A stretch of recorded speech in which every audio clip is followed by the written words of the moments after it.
Budget video gear has been a hot topic throughout the late 2010s, carrying on into the early 2020s.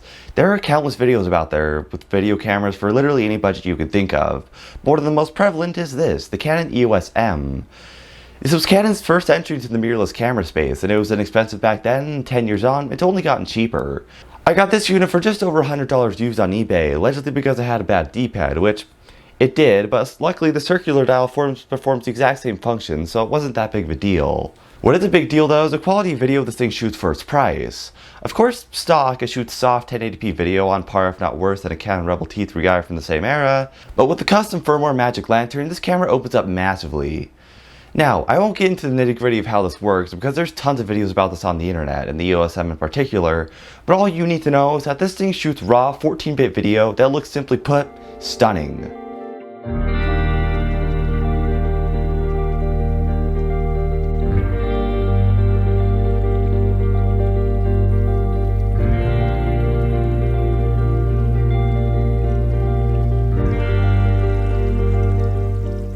RAW is what every cinema camera shoots to get the best image possible. It's basically what separates a camcorder or your phone from an Arri Alexa. This basically means that the data coming into the image sensor is not being compressed, which gives us the best possibility to get a great image out of it. You can apply aggressive color grades, highlight and shadow correction, and noise reduction without losing a lot of image quality. If you've ever tried to color grade the footage coming off of your phone, for example, you've noticed that it probably looks really cheap and bad, simply because there isn't enough data there to smooth out the compression artifacts. However, most camera sensors are actually more capable than you might think. The iPhone 13 Pro is using a high quality ProRes format that all the competition is lacking, and that's why it looks so stunning for smartphone video. Similarly, the Canon EOS M is crippled by an H.264 codec, which crushes the video quality to bits. So, just how much better is it? Well, to answer that question, we should probably look at the video recording modes that Magic Lantern includes, specifically Zeke's build of Magic Lantern. The most easiest to use and commonly used solution is the 1080p HD recording mode. It requires no fancy SD card overclocking, and is the most reliable. However, it's worth noting that if you want to record in the fancy RAW format, you're limited to a strange resolution of 1736 by 976 by default, which is noticeably less than 1080p, but still could be classified as high definition. However, the magic doesn't come from incredible sharpness, but from incredible colors. This sensor beautifully rendered almost any scene I could throw at it, and once you put it into MLV app, which is used to process the raw files, you find incredible flexibility. I was able to fix badly white balance shots, adjust dynamic range, adjust the highlights, shadows, and stuff like that, and even apply LUTs all into that single app. Gradients are beautifully rich and smooth, skin tones are accurate, and the whole look from this sensor is gorgeously retro. In fact, there are entire guides on how to get a 16mm look out of this camera, which I think is really cool. And honestly, aside from the poor low-light performance, I was not disappointed by the footage this thing consistently pumped out. Some people think that the jaw-dropping quality of Magic Lantern is proof of a scheme by Canon to cripple the cameras in the lower end and force you to upgrade to something newer.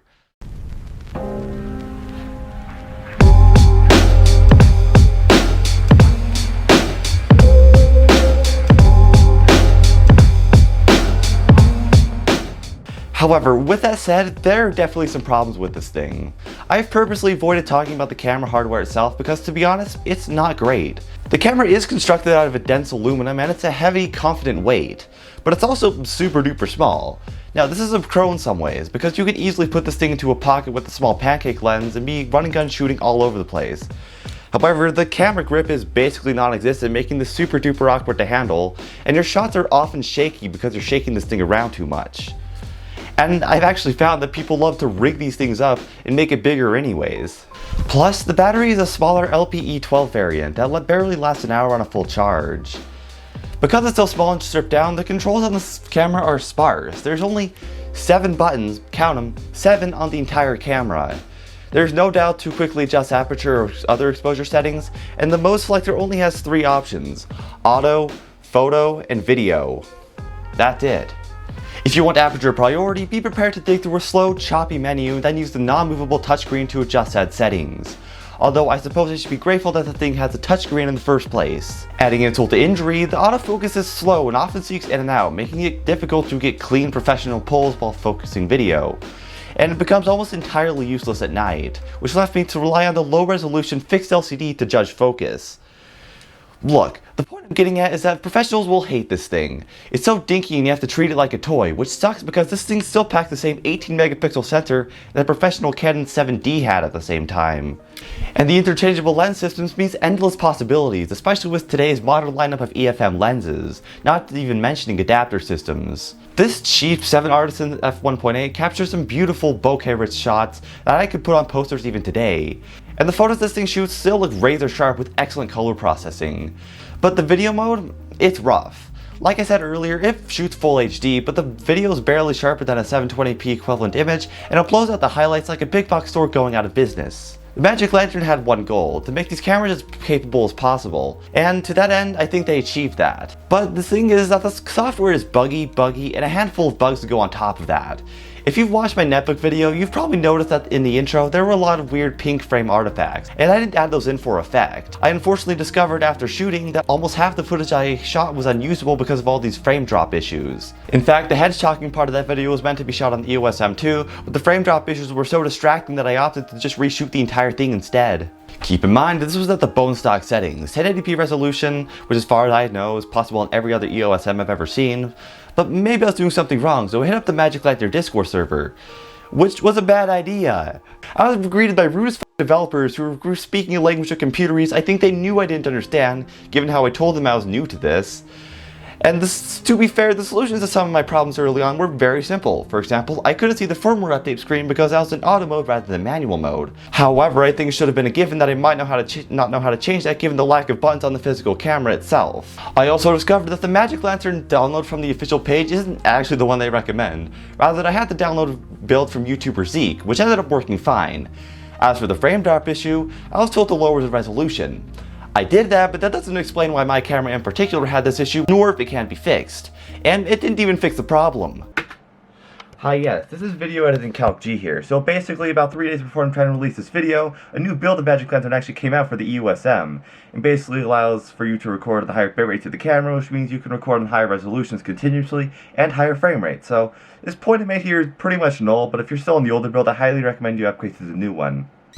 Look, I get it. These people are deeper into the weeds of the software than most people are, and they've probably had to repeat themselves a million times over. But that still doesn't excuse the stupid, figure-it-out-yourself attitude they have towards their own completely proprietary software.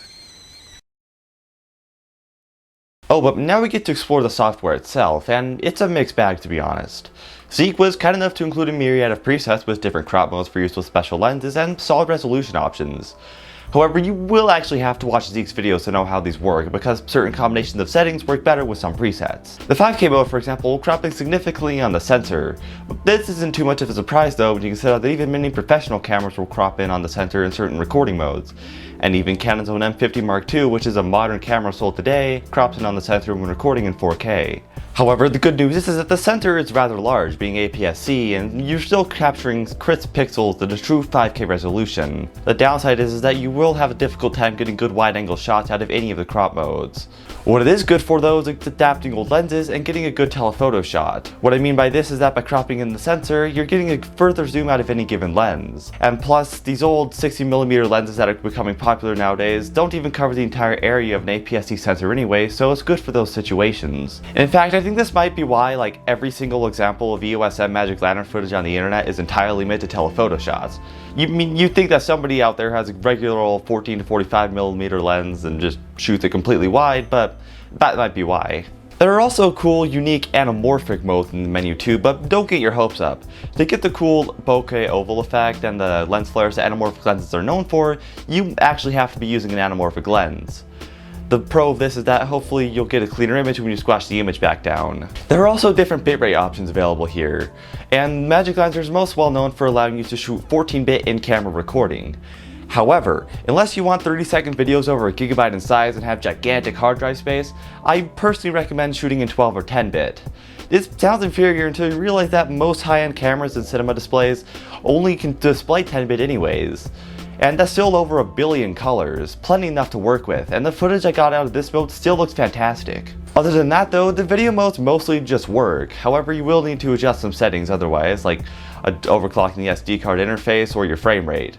But possibly the most annoying issue I encountered while recording was the camera just crashing. Sometimes the camera would just clear its frame buffer and be ready to record again, but other times the screen would go black and it would appear to turn off. However, if this ever happens to you, make sure to take out the battery like immediately, because basically what happens is that the ARM CPU will go into an infinite feedback loop, which will cause it to overheat and deplete your battery. This is really bad for it. However, these inconsistencies like this make the reliability go down the hole, which makes it frankly annoying to use. So I think this camera really doesn't like the cold out here. It's glitched on me several times. It just turns off, doesn't start recording, it doesn't stop recording. Now it's just literally frozen here. I've never had this happen in normal temperatures, but it is basically freezing and it's also snowing here. We just want to try and get some really cool shots, but I guess that ain't happening.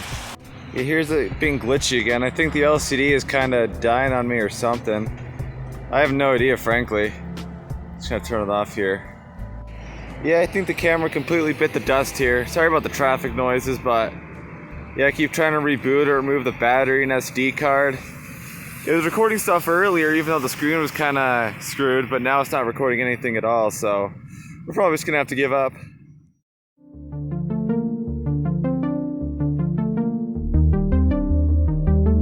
I really like the idea of Magic Lantern and what it's brought to the filmmaking table, but as a camera nerd myself, I simply cannot recommend the EOS M under the guise that it'll magically shoot amazing video every time and never fail you on set. The truth is that there's a large learning curve to learning this frankly advanced software, and you will be consulting the forums and the Discord server, although I can't guarantee those will be helpful every time. And you could even break your camera if you do something incorrectly, which is probably the reason why this stays so cheap. Because it's capable, but it's capable in the same way that like a power lifter is, right?